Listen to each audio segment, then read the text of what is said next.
കേരള സർവകലാശാല vice chancellor പുറത്താക്കിയ രജിസ്ട്രാറെ തിരിച്ചെടുത്ത syndicate യോഗം.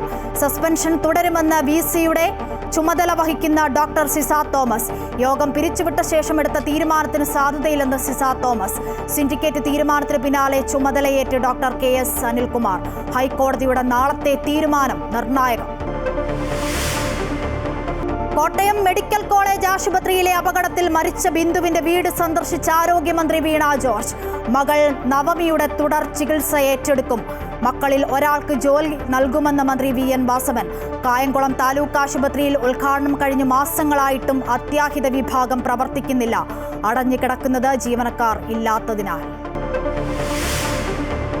നിപ ബാധിച്ച പാലക്കാട് സ്വദേശിനിയുടെ ആരോഗ്യനില ഗുരുതരം. സമ്പർക്ക പട്ടികയിൽ 383 പേർ.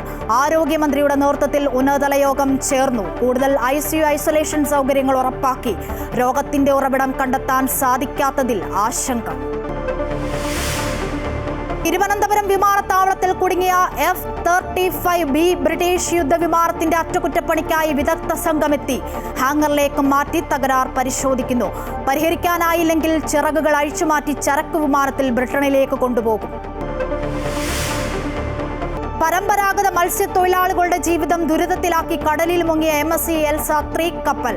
കടലിൽ വീണ കണ്ടെയ്നറുകളുടെ അവശിഷ്ടങ്ങളിൽ തട്ടി മീൻ വലകൾ കേടുവരുന്നു. ലക്ഷങ്ങളുടെ നഷ്ടം. Top 10 special. Story of the day. ഓർമ്മമിടുക്കിൽ താരമായി ദക്ഷ്.